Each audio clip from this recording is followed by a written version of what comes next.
Welcome to welcome to the Roundtable Consult. I'm your host, Dr. Mark Williams, and I'm joined as always by my magnificent, self-proclaimed co-host, attorney Simon. Self-proclaimed? What have I self-proclaimed? You're magnificent. You're magnificent. Okay. Jesus. How you been How this you? week? I have been not too bad. Not too bad. I'm starting a new experience and I'm out in South Dakota right now. Oh, wow. And yeah, Wow. Sioux Falls, South Dakota. Brother got to do a little moonlighting.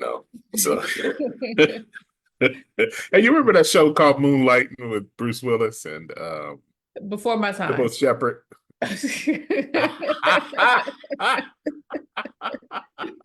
Okay, I walked into that one. So anyway, how was your week? It's been a week of gaslighting a little bit. We've got Donald Trump talking about he never said lock her up. And then you got Brian Donald suggesting that Jim Crow laws kept Black families together. So I don't know where we go from here. No place but up, hopefully. No place but up. That is ridiculous. But oh, that's interesting. It's interesting. It's a sad state of affairs when we start looking at what is really going on, particularly in the Republican Party. I wonder if people really believe the things that they're saying. Do you think they are, or is it just all political? Part of me starting to think that they actually really believe these things. You gotta tell me what these things are. If You things choose that one. Donald Trump is the new coming, I do think they truly believe that. But if you ask me if they truly believe that Donald Trump is perfect, I would say no, they don't. They don't truly believe that he's perfect. No, I mean particularly about the lawfare. This whole comment about lawfare being waged against Donald Trump. The law being raised against Donald Trump. Lawfare being waged against Donald Trump, I saying that mean, they're weaponizing the Justice Department against yeah, him. and I think that some people truly believe that, but I ultimately think that they really think he should not have been touched. I think that they think he should be able to get away with Murder, violating the law. shooting Yeah. someone, shooting He someone really should be able to in the shoot middle of someone Fifth and still Avenue. win. Yes. What about you? What do you think? I don't know. I think people are starting to believe it. I think people just really believe and they can't see anything another way. They think that, Donald Trump is really some type of savior. And as a result, he's going to be the target of much persecution and much animus. And I think what happens is that I think it's setting the ground for an antichrist type mentality or atmosphere is where you start losing trust and belief in anything that seems rational anymore. You so badly villainize our justice system. And granted, as Black people, we know the imperfections of the justice system. For centuries we've known it, but now people are starting to see how the system is set up where it can un where it can determine who gets prosecuted and who doesn't. It's always been that way, Well, but I don't prosecutorial want you to suggest discretion. that they're seeing it through Donald Trump because let's be clear, the system worked when it came to Donald Trump. And so if you're suggesting that now they're seeing flaws in the system because Donald Trump was convicted, then let me caution, no. Donald Trump not only had ample opportunity to defend himself, as well as was able to pick a jury of his peers. I mean, no, the system worked and he was convicted, and that's just how it works. The most salient argument that I heard in their defense has been, yes, the jurors did their job. And so that part of the system worked. They did their job and no discredit to them. But the question is not should he have been convicted, but should he have been charged? And some people see the unfairness and the fact that he was charged because they say if his name wasn't Donald Trump, then no other person who had done these things would have been brought up on these charges, especially considering that the misdemeanor was now escalated. It took a little conniving to escalate a misdemeanor to a felony charge by I'm not going saying, to say any hey, conniving happened at all. well, I'm not saying I mean, that I agree with that. I'm making the argument of those people who Yeah, do but you say have that. to, when you make the argument, you have to articulate whether you believe it's a sound argument or not. And so that's what Well, then I'm like, well, again, if your earlier question is, do they believe it? Well, part of that it being, are you going to remove all logic for the purpose of your outcome, or is this a sound reasoning?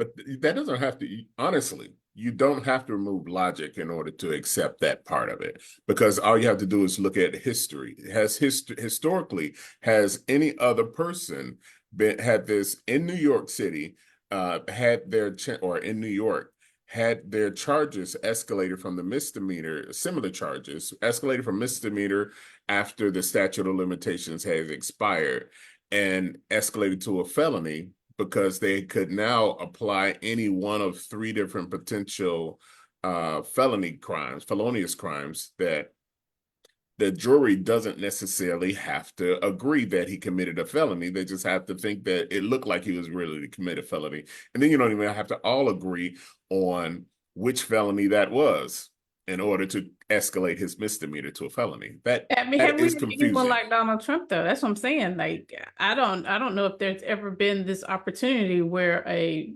person who is running for a presidential position goes and pays off a porn star and then lies about it on his business records and has been vocal in denying having any relationship with her. And now we see the whole conspiracy with a magazine, subscription. So I mean, I don't know if to say, well, has anyone ever been charged before? Well, I don't know, has anyone ever done the egregious stuff that he's done? Well, then I guess then you're lending credence to their argument that if his name wasn't Donald Trump, these No, if charges his would have name been wasn't brought up Donald against Trump, him. then I don't think the charges have existed because again, Donald Trump colluded with a whole magazine subscription to even deny that the story ever existed. I mean, has So, that happened before and has it been something that we've ignored? I don't know. so as an attorney, do you think that the mechanism and the method by which these charges were brought were completely 100% unimpugnable? Again, I don't practice law in the state of New York, so I don't know if I would be the right person to ask that question. But I do trust that one, this was a district attorney that was elected into the position. And when you're talking about attorneys that are getting elected, they campaign on what it is that they are going to seek to do to ensure justice is happening in that state. And it was no argument or no one ever said that he did not specifically say, hey, I will make sure this corruption and some of these white collar crimes are more strictly handled. And so in that, the people elected him saying that maybe this is perhaps what they see a problem in their state. And he then followed through on his campaign promise. So I mean, again, I think the justice system worked. And I do not think Yes, it was a collusion to go, I agree. against anything other than combating what was a serious crime. I agree with you. I believe that the justice system worked exactly how the justice system is supposed to work. I don't think they broke any laws in bringing the charges. I don't, and I think the juries did exactly what they were supposed to do. The problem that we have with the justice system today is that you got this prosecutorial discretion. One prosecutor, especially like in this case, one prosecutor decided, hey, we're not going to bring any of these federal charges against him. And another local district attorney said, hey, we're not even going to bring these other misdemeanor charges against him. Then you got another third prosecutor who says, hey, I think we can take this misdemeanor whose statute of limitations has expired and escalate it to a felony by pursuing the federal charges that, or so quasi pursuing the federal charges that the first federal guy decided that he wasn't going to pursue. But you can Now, make the flip argument that you to can't, not pursue something just because the first one didn't would be injustice as well. I agree. I agree. But the mere fact that there's so much subjectivity and so much wiggle room within it leaves people to question the earnest intent and the earnest execution of the justice system. And so you do leave room for possibility for people to make a valid argument that says these charges should never have been brought. Well, yeah, there's some charges that should never have been Valid brought to against you, Black but people too. okay. I'm not saying valid to me. I'm not saying valid to me. See, I try to look at other people's perspectives, and I think that he's fully in full right to have brought the charges to him, as long as it follows the law. That's his decision. That's the fallacy of our justice system, is that a prosecutor can decide who to and who not to prosecute, and that sometimes work in the favor of the defendant. Sometimes it works against them, and in this case, it worked against a wealthy white man, which is problematic for a lot of Americans. It's because it's not supposed to be this way for someone who has his level of wealth and his level of melanin deficiency. And so, you can criticize it, and by all means, I'm perfectly fine with how everything went down. All I'm saying is that it does give the illusion of impropriety, but based off of that, it causes people to align and say, hey, wait a minute, maybe there is something really going on. Maybe there is some big cabal who's really trying to prevent Donald Trump from getting in office because he's going to expose all of the wrongdoings and nefarious acts of all of these very uber wealthy people. And so, Well, I guess speaking of the prosecutorial discretion, do you believe Brian Donald said all these Jim Crow laws helped make sure the Black family stayed together? I didn't catch the full context of it. I do think that it can. Now, this is me. I've got to always on this show Yes. here. I These just want to opinions announce are this. reflective of Dr. Williams. No, these opinions are not reflective of me, but these opinions are reflective of people who I talk to, who may not want to or have the opportunity to appear on this show. And so I'm just trying to provide a balanced perspective on the roundtable console. Some people will say that hardship does draw families together. Because you need to actually have that. Personally, I think the way that the economy is actually beneficial for community right now, because it's impossible, especially like living in Nashville and probably many cities across the country, it's impossible for a single person to live alone in a decent place without assistance, because the cost of living and the cost of housing is so exorbitant that you find yourself needing to have a roommate. And so the economy is now, or the hardship imposed by the economy is actually fostering community. I don't doubt, I don't doubt that to some degree, Jim Crow laws and the hardships that were imposed on the Black community at that time fostered community. I don't think, by no means would I suggest, hey, it did good for us or anything like that. But I do think that we take lemons and make lemonade from it. And the community and the formation of community was our lemonade for the lemons of Jim Crow. I don't know if I agree with the premise that poverty or economic hardship fosters community. I mean, not only did Jim Crow laws have Black men being lynched for virtually no due process, but also to tell someone that you are lesser of a man just by virtue of you trying to apply for a certain house, you trying to apply for a certain mortgage, you trying to apply for a certain job, and then to come home feeling as if you cannot provide for your family. In some instances, it broke the family apart even more. Either you have one parent running away, or you have one parent not feeling like they can be their full self for their family. So I don't know if to say that these, just because we're dealing with the fact that we have laws in place that stripped Black people of their rights, that helped family, I can't buy that premise in no shape or form. I would never make that argument myself. And I think it is certainly an inartful statement to make, especially for someone in such a political and visible position as he is in. And married to a white woman, and you know, like, now what does that have to do with anything? You would have been lynched. No, I was just looking at him like, you would have been lynched if you were caught with your wife, and yet, yeah, that was gonna bring your family together. That was gonna separate it. And you definitely would not have been in a position to run. Better yet, be in Congress. So.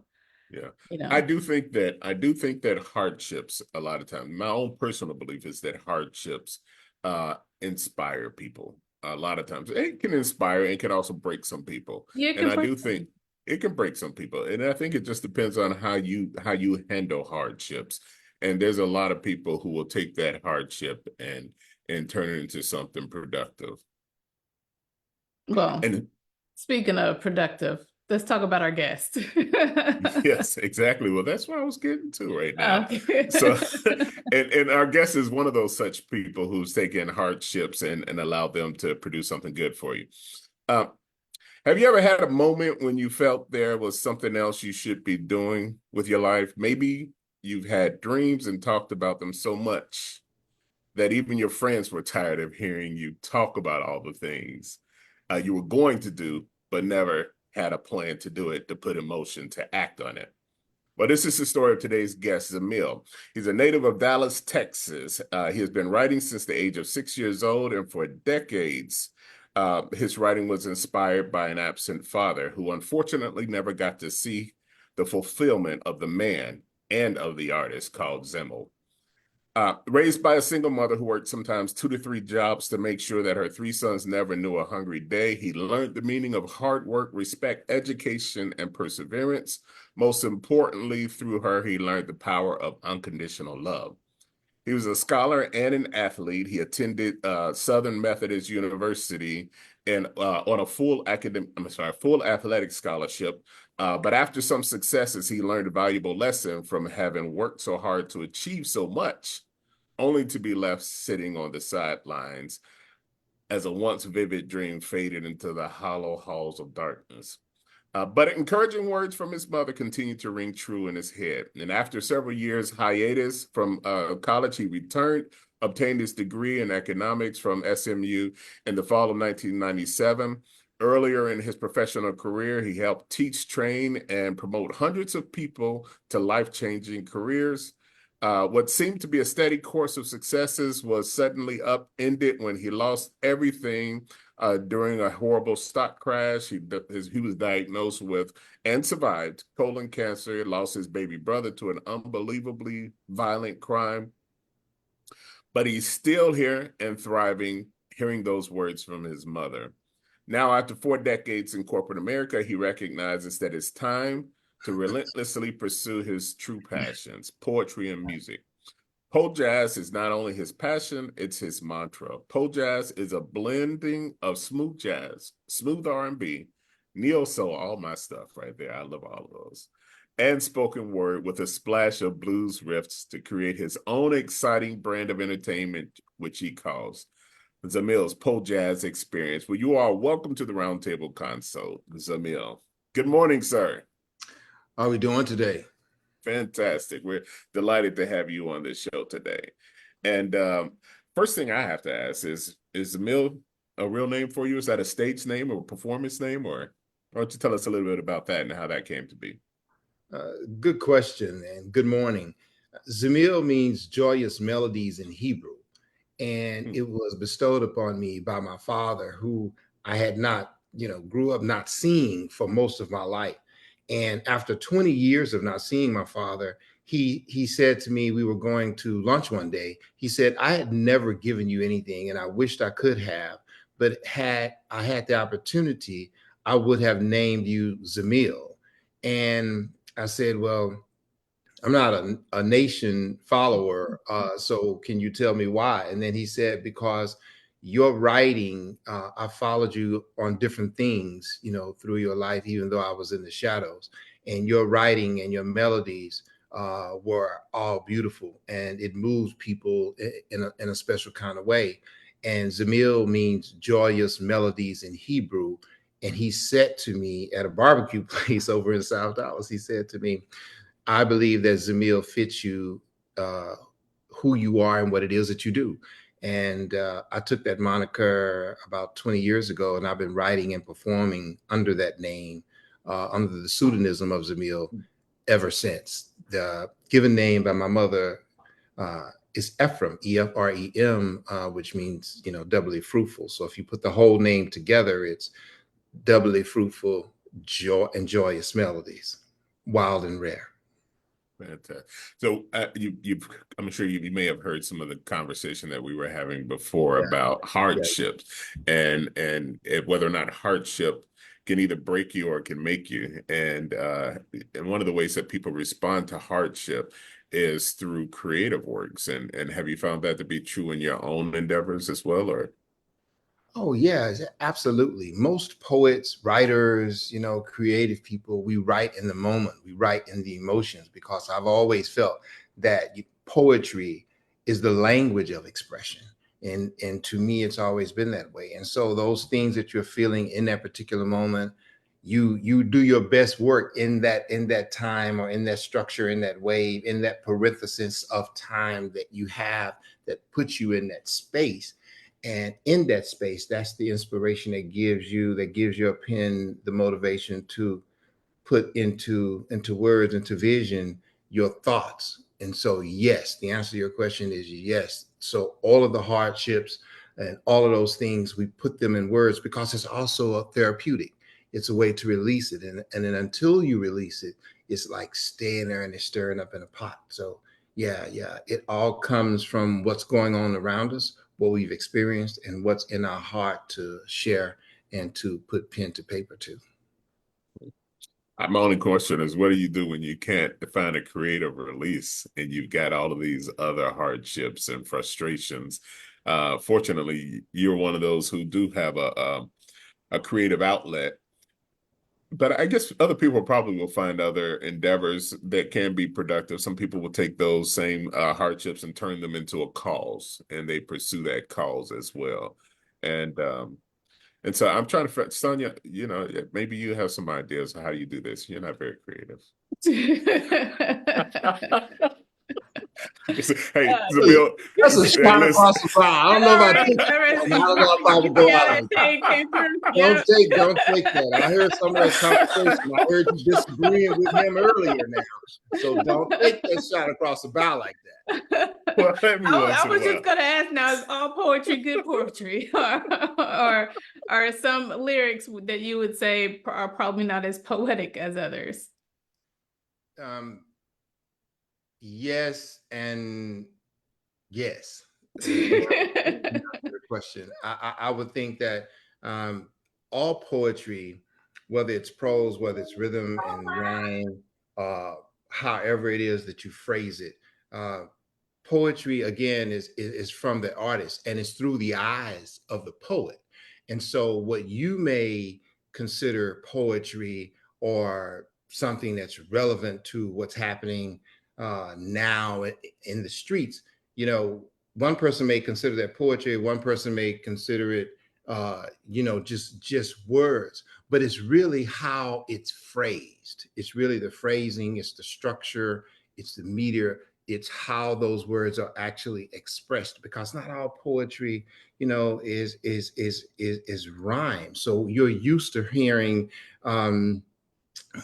may I have your attention? I feel there's something that simply must be mentioned. We need a plan to save our children and our community, but let us start first with our serious lack of community. I believe it's due to the breakdown of the family unit, the systematic separation of a society that used it to collapse the ties that bound us as we refused it, and perpetuating the brokenness in our homes that led to it. Where did we go wrong? So that's more of a spoken word type poetry of expression of something that's happening in the streets. That's because we believe.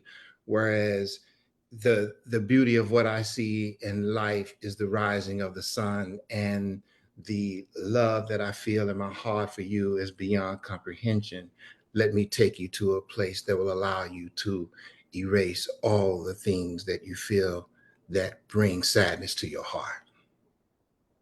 So two totally different things, two totally different perspectives. And that last one was just off the dome, just as an illustration. So poets are they're poets. How naturally gifted you are. It's just flowing off the tongue so beautifully, huh?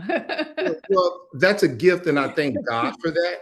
But there are poets, and to your questions, that's you determine. Did it move you? Did it touch you? Did it interest you? Was it something that was real to you? Was it relatable? Did it spark, did it spark something in you? And so, when it does that, when it touches you in that place mentally, like intimacy, some people can, intimacy is not always about the touching and the feeling of you. Intimacy is how I connect, with your mind. That feeling is closer than even the touch, because it's more lasting. Well, and I ask because you hear oftentimes, particularly when it comes to rap, how a lot of older people say, oh, it's not what it used to be, doesn't send a certain message that it used to. And perhaps what I'm hearing you say is maybe it just doesn't resonate as it used to be. And it's Absolutely. not as much as about the person writing it, it's just not a message that a lot of people in the community care to hear. Totally agree with that, because everything is, we all have preferences. Part of, your conversation was about where we are now in terms of, is this considered a crime? Is this, would this have been prosecuted? So it's left up to interpretation of what you see and what you hear, because what you hear, your beliefs may not be my beliefs. You can look at something one way and you think that that's okay. You may think that it's okay to commit a crime because you are white, or because of your color, or because of how rich you are. There are people going to say that's okay. But then the hypocrisy comes. The hypocrisy comes when you judge me against the laws that you wrote that suddenly do not apply to you. That's where we lose it. So what resonates is, and this is what's happening in my opinion, in my humble opinion, this is one of the things that's happening in the world today, through the church, through politics, and through all of it, is that you're preaching to me one thing, but you're living something else. And these people, the young people, I know you guys are young people, but I'm telling you, I've lived long enough to see the transition between what we see now and what we speak to. And these young people, they're not buying it. They're smart. I mean, yes, there's, socioeconomic backgrounds, things and mentalities that have people in different places, but they're smart, and they see the hypocrisy of what it is that you're saying and doing. And so that's why they struggle with it. That's interesting. You said something that really wrong with me there, and it made me think. I said the experience of life is an interpretation. Everything that we see, everything that we take in with our senses, our bodies, we then have to interpret it, and there always going to be some variation in interpretation. And the things that will influence those is everything that we've seen there up until from the past up until the present, and all the things that have been instilled in us, or indoctrinated within us, as people like to use that word sometimes these days. It colors that interpretation, and doesn't necessarily mean that your interpretation is the right interpretation. It just means it's yet another interpretation. And I guess within the law, you start wondering, how is the law interpreted? And so that's why we have certain judges that come in to help interpret it as well. But I'm thankful that we don't only have the judges to interpret it, but that we have artists like yourself who also interpret life experiences and sometimes convey that to people and say, hey, I never saw it that way. And it's it seems to me to be a less offensive way to interject an idea or an ideal that may otherwise be confrontational and readily rejected by those who would hear it, but don't necessarily view that interpretation that way. Do you find that you can then use your art to break down barriers and to interject certain ideas or arguments that otherwise would be rejected if you had done it in an unartistic way? That is a great question, Dr. Williams. That is a great question. And let me tell you why. In the conversation with the producer that I'm going to be working with on the project,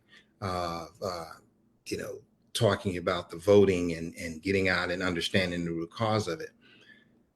We just finished, I did a Black History Month program about 2 months ago, right?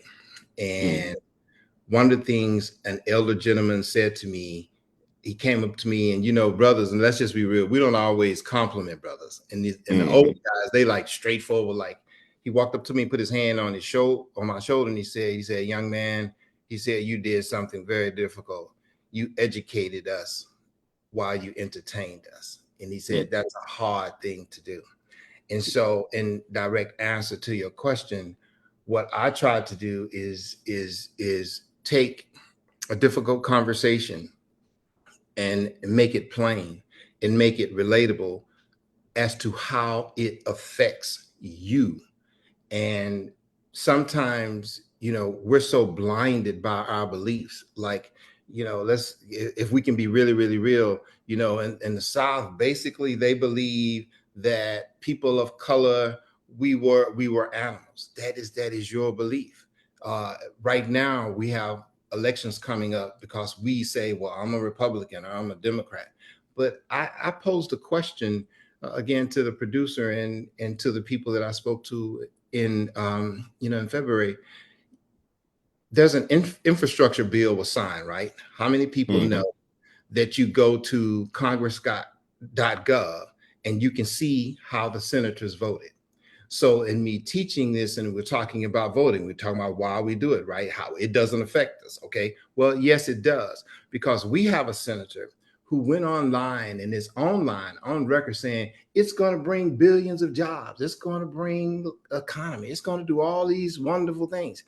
But that particular person voted no against that bill. So my pose of question was, okay, poetically speaking, phonetically speaking, how can we understand that we're going to vote and support someone who does not support us? So you see, rather than preaching to them about, look, you crazy, why are you doing this? Look, this is how it affects you. And then phrase it and package it in a way that's not condescending, which is hard to do sometimes, particularly when you're talking to some of the people that you have to encounter. And I say that humbly. The phrasing and how you actually put that question to someone, how you explain it, it's challenging. But what I try to do in the spoken word side, spoken word and poetry again is I consider two different things. But in my speaking, even in the speaking, I try to relate it and put it in a way, convey the message in a way that's accepted, that I feel is universally accepted, rather than condescending and derogatory towards the individual's mentality that I'm speaking to. I know that's a long way around, but No, that's kind of what it no, is. it's very revelatory. When I look back on it and think about it, artists have been doing that for decades. We just look at even Sammy Davis Jr. and the Rat Pack and the way that they introduced and they attacked social ills was in a more satirical manner. They would be entertaining if you can get your oppressors to laugh at the ridiculousness of their oppression. Then hopefully at some point you can bring it to their attention, because in that time, if you forthrightly stated it and it seemed more confrontational, your life could be at jeopardy. And I Every day. watched how, yeah, absolutely. And so I watched how the mentality of people change over the generations. And so I look even at my parents.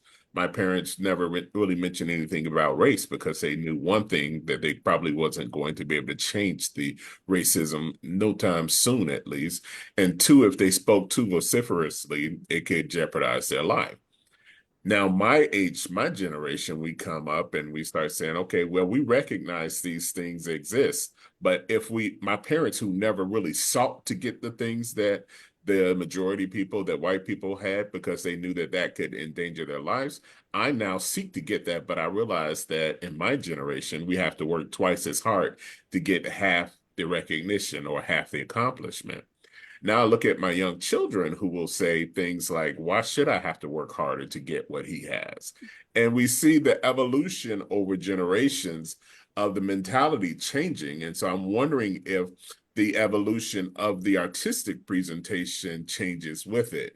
Before, it was only acceptable if you did it as satire, because you knew that you could be your life could be endangered if you spoke to it more directly.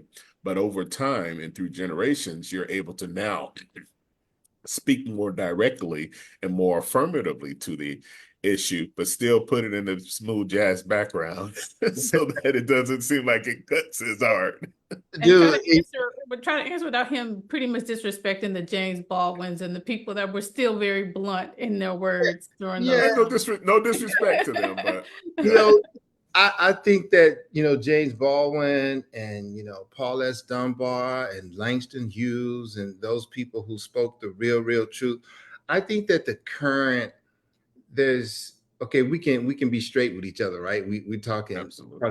I think that the current, there's segments of it. There are rappers and there are people that are in the music industry that their content is, we would consider inappropriate, or it's not just our thing, right? However, it reaches a certain demographic. The problem is the derogatory, negative vibes that a lot of it is, particularly as it relates to our women. And that's been, this has been documented and talked about a lot. How that's been portrayed and how you've been portrayed and how we've been portrayed, the B's, the H's, and all those different kind of things.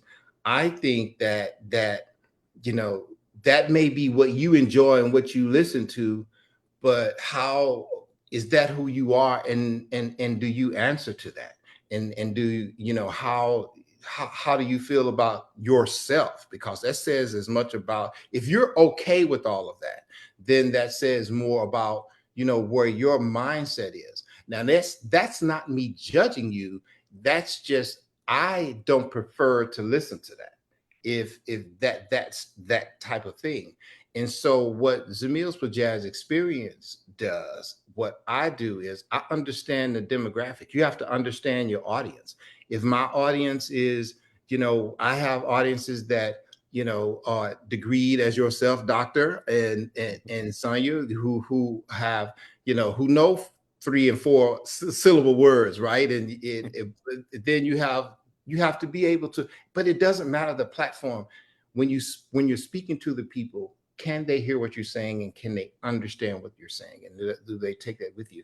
And I think that, yes, the evolution of poetry, the evolution of song has all changed, but you have to remain true to who you are and to the message that you want to convey. So smooth jazz, smooth R&B, the PoJazz Experience, what I do is, again, I write what I feel. I write the truth as to how I see it. But when I'm in front of an audience, the idea is to discern the audience and who I am speaking to. And that message, that what I'm saying and who I am doesn't change, but the vehicle and the dynamics of what I say may have to be adjusted just because of where I am. I feel like to be a certain kind of artist, and maybe you can correct me, I feel like to be the kind of artist where you just want to be able to say what it is that's on your mind, or say what it is that you want to see, or that you do see. You can't be worried about how you're going to eat, or you can't be worried about a certain livelihood. And we see to some degree a transition in the music industry now, as we're seeing not only Puff Daddy and I think now The Dream are now being investigated for sex trafficking, and you see people talk about being taken advantage of in the music industry. So I guess my question is, one, I mean, once it becomes this profession, are you still able to speak freely, or are the messages of what you're able to put out being more so controlled? I think as an independent artist, and direct answer to your question is a yes. You speak the truth as it relates to you and who you are. You speak the truth from your perspective. You walk out of the shadows without fear, and you say how you feel about a certain thing, because there's always going to be a threat to who you are and what you do, and what you say. And there are always going to be people who are going to, there are always going to be people who judge you. I think you say what it is that you feel, how you feel it, in the way that you feel it. When I spoke a moment ago about the discernment of the audience, I was speaking, like, I give you a perfect example. I went to a church one time and I was speaking, and I did a couple of poems at the morning service, right? And in my illusion of things, okay, they asked me to come back, so I said, okay, I'm going to change it up. But they really liked what I did on the morning service, right? I decided that I was going to do something different, do a more, street-like piece in the afternoon service. However, it was direct and it was about the streets, and the preacher said, I wanted you to do the same thing that you did this morning.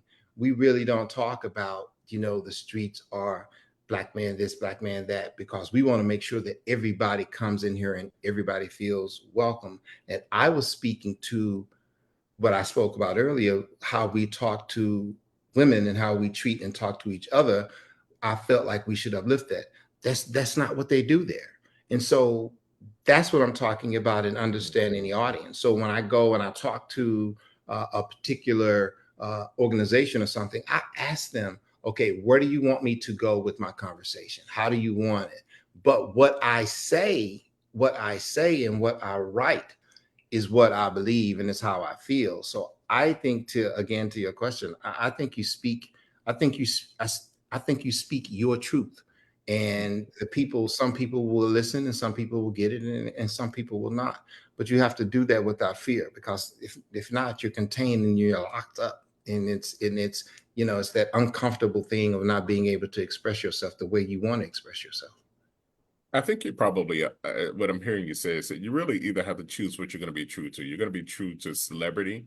You're going to be true to the wealth that's generated from your celebrity, or you're going to be true to your art. And it'd be nice if you can be true to all three of them. But sometimes, unfortunately, your audience does not necessarily embrace all of those, the truth that you want to stay true, or the art that you want to stay true to.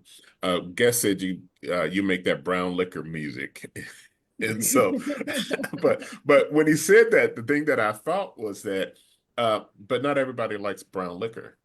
And so if you're the negative, I'm sorry. No, that's not negative. It's all good. You know what? I go with it. We keep it moving. So what I'm saying, I like brown liquor and I like brown liquor music. But what I'm saying is that not everybody likes brown liquor. And so then you have to, as you said, you have to know what your audience is. If you can serve them up some clear liquor, then fine, go right ahead and do that. But if serving up clear liquor is an abomination to you, then you have to say, okay, listen, I'm going to still make this brown liquor music. And I realize that my audience is going to be limited for that. I'm a recording artist myself. And the reason why I say that is because I recognize I record gospel music, and I recognize that I will never go into a church and sing the type of music that gets the church up on their feet. You're never going to hear that. They're never going to say, oh boy, you tore the house down, because I'm not singing the type of music that they're going to hear. And there are church music that can there's church music. That's true. Yeah, we lift our hands and sing to that. Yeah, you can tie it up. I get that. I love Hosanna. I get that. But what I'm saying is that I got brown liquor gospel music. So the music that I prefer to make, if I were to stay true to the art that I want to present, is going to be what I call smooth praise. And you listen to it, be like, okay, cool, I like that. I'm feeling this, it's this kind of music right here. But I realize that if I'm going to stay true to that, then I have to be content with having a niche audience. And I'm okay with that. I'm learning to be okay with that, because what I produce and what I create is not for everybody. And I presume that you recognize also with what you present and what you produce is not for everybody. I can't be all things to all people in that regard. Not with regard to my art, if I'm going to stay true to my art, because not everybody appreciates it. What I do, what PoJazz, someone may say that PoJazz is not for everybody, but there's something in PoJazz for everybody. For example, in my show, the people will tell you that I'm going to do 5 or 6 different songs every single year that I perform. And when you talk about blending smooth jazz, smooth R&B, neo soul, and then spoken word, my presentation is not just about, oh, I'm going to give you smooth jazz, smooth R&B, and neo soul. My whole goal is to lift the heart, stir the spirit, and warm the souls of the audience. And how I do that is the connection, it's the engagement of the people. And we do that through the music, because the music is universal. If the music is mellow, if the music lifts you, if the music moves you, if the words move you, they will move you. Music, like the only thing that just takes me totally out of the realm as it relates to music. One of the things is just hard rock, hard metal rock. You know what I'm saying? That's just something that I just can't get into. But the thing that PoJazz does, the thing that Zemill's PoJazz Experience does, is that we appeal to the mellow, more mature, soulful sounds of your spirit. And again, the audience is, you are as much a part of the show as we are, because again, the whole goal is to touch and to lift and inspire you, and to have you, put you on a magical ride, bring you on this magical ride. And I think when you go into it with that in mind, that the goal is to inspire and engage the audience and to make them feel good, not to show off who you are, and you go in there with that mentality, then you coming from a different perspective. So my whole goal is, if you had a good time in the event that you have a good time, and I feel confident you have a good time, but we're going to do our own original music. We're going to do what it is that we do, and we're going to do it the way we do. But the goal is to make you feel good. The goal is to have you walk out and say, you know what, I enjoyed myself. Say, boy, they go, that Zemill, brown liquor, white liquor, I don't care what kind of liquor you got. He gonna make you feel good. And I had a good time. So at the end of the day, that's really what it's all about. Did you have a good time? Absolutely. I'm glad you brought that perspective in. I do want to share a little teaser of your upcoming event, and you can tell us a little bit more about that, and also what the nexus and what generated what the meaning behind even the naming of this is. So with our listening audience, I just want to share this quickly here. It's a pleasure to meet you. I am Zemill. Might I add, that smile you're wearing has hypnotic appeal. We're gonna say, I got what you want. Got what you want, got what you need. Set yourself free, come along and roll with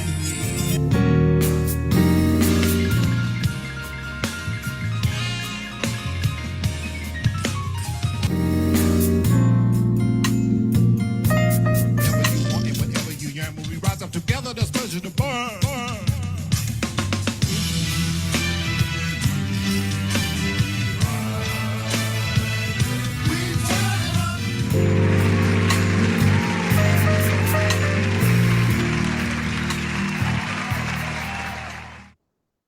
So we've got Snazzy Sneakers and PoJazz Experience with Zemill. Tell us a little bit more about this event that you got coming up.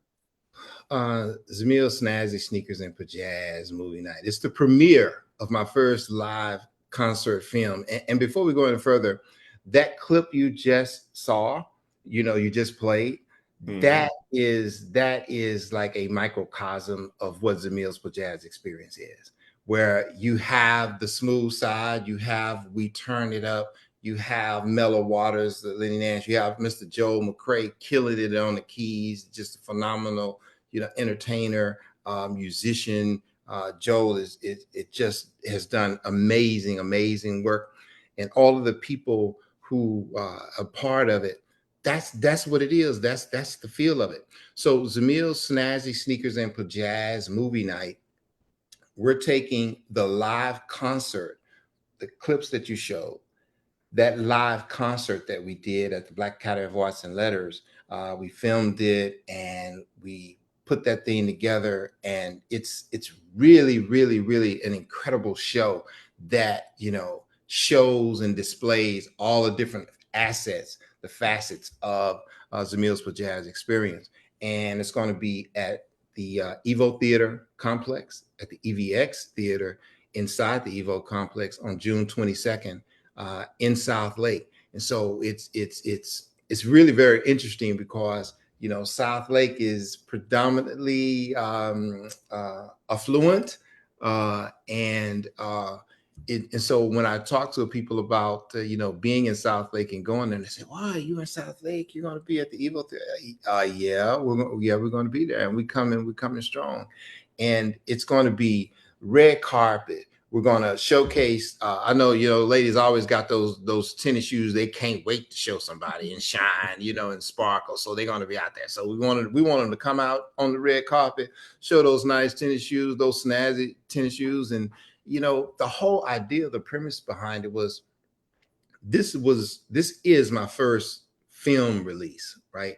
And I wanted to do something different because we talk about doing something different, but sometimes we are difficult with change, especially as it relates to our entertainment. Let's be real about that. But I wanted to do something that was fun, and that was you could get into, and dressing up and going on the red carpet, and being dressed up, and then putting on some nice sneakers and some tennis shoes, and then walking into place, getting pictures and photos and food, and then you top it off with the music and the meet and greet and the people and the energy in the place. We feel like it's going to be a magical evening. So, and we're also going to be doing, raising some money for a couple of causes that I like. As a cancer survivor, I have a friend of mine who has an organization. Her name is Regina Ireland. She does a thing called Making Chemo Bearable. So we want to support that. She helps cancer survivors.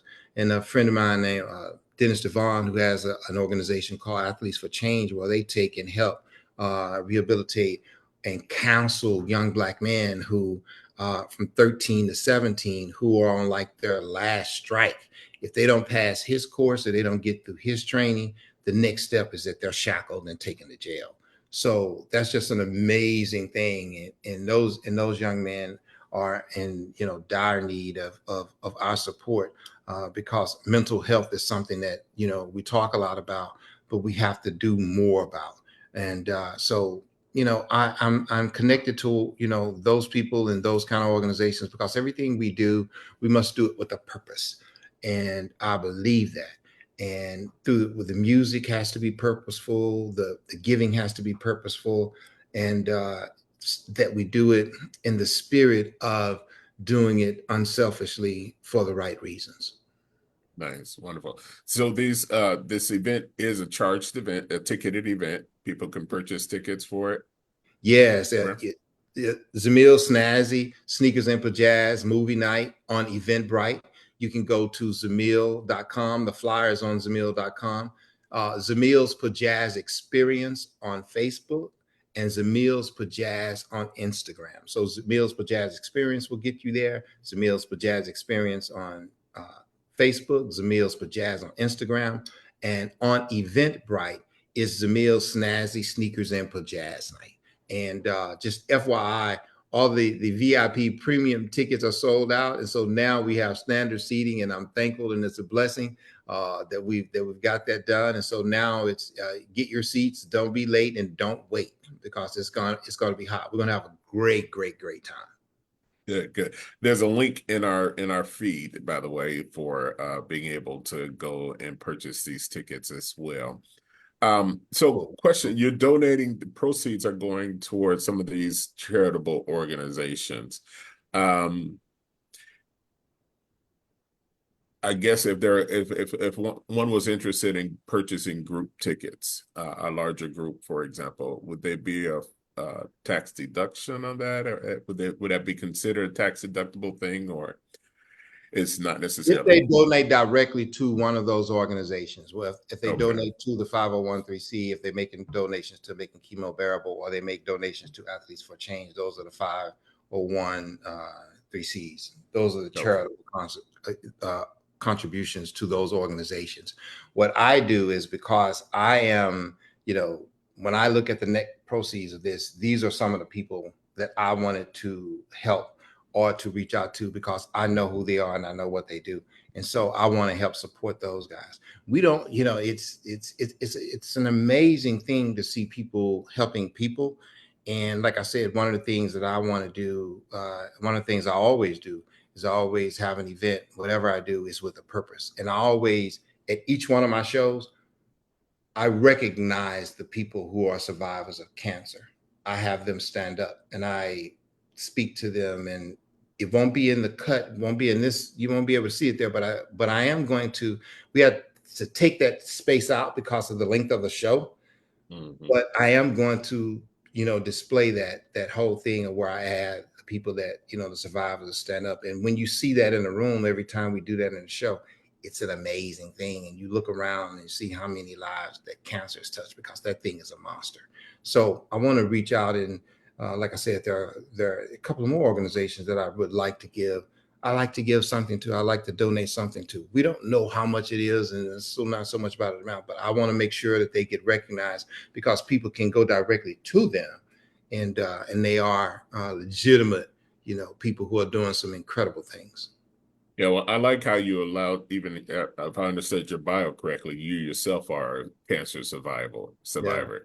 And again, just bringing it full circle, that's how I'm seeing that this is how you're using that hardship itself to produce something, produce a lemonade from it as well.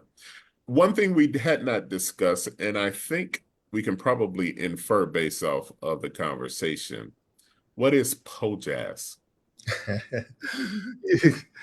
PoJazz, as we mentioned, PoJazz is the blending of smooth jazz, smooth R&B, neo soul, the touch of blues, and it came from an idea that I had. I was a part of, again, the Black Academy of Arts and Letters. I did 2 nights for them for like 10 years in a row. Performed and did Friday and Saturday nights, and then I branched off and then went off on my own a few years ago.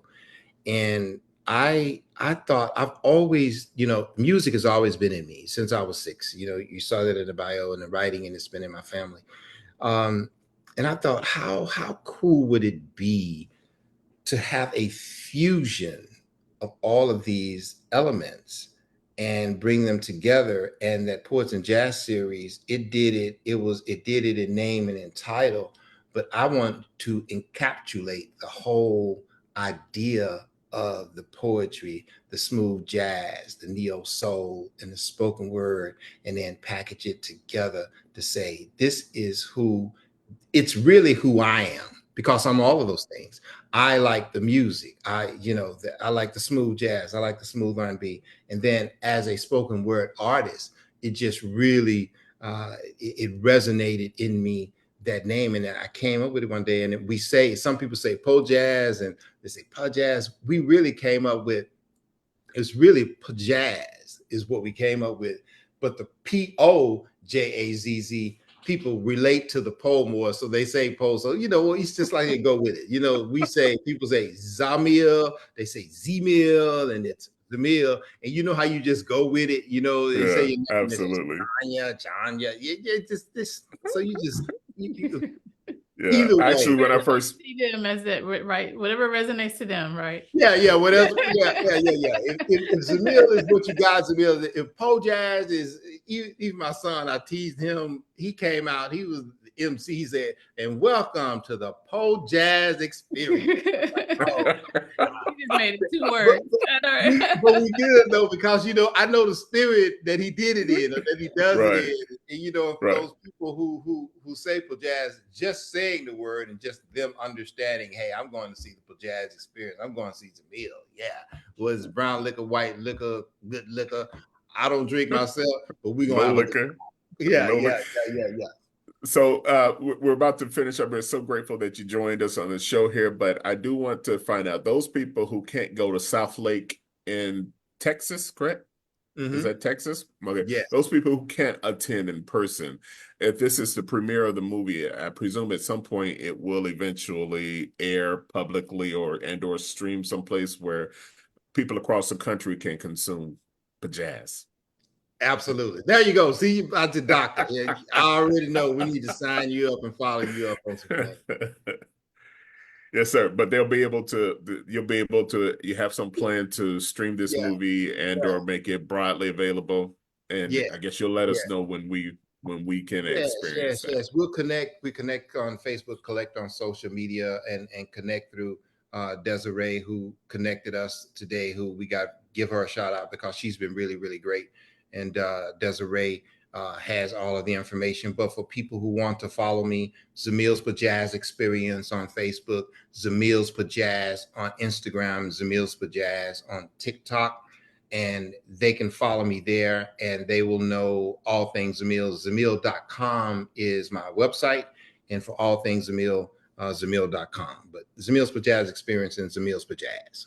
Well, we thank you so much for sharing your talent and your experience, your insight and everything with us here on the Roundtable Consult. We wish you the best on your upcoming premiere and many successes, because we know that you're going to know how, we presume, and I can infer that you're going to know exactly where to put those successes to best use. God bless Thank you so very much. Thank you both. Thank you so much. Yeah. Yeah. So we're off to another week. You are off to another week here. So, and so we should be good there. So everything else going well. I'm glad that we're able to bring him onto the show today and share a little bit of different vibe there. His promoter has been doing absolutely wonderful. Desiree, she's put so much information into the feed, the comments, so that you can contact Zemill and learn more about the PoJazz Experience. Oh, that's the thing, just about. And it helped kick us up because I think this is Black Music Month. So this is definitely a kickoff to the celebration of Black music here in June. Good. Well, of course. That's why we suggested it.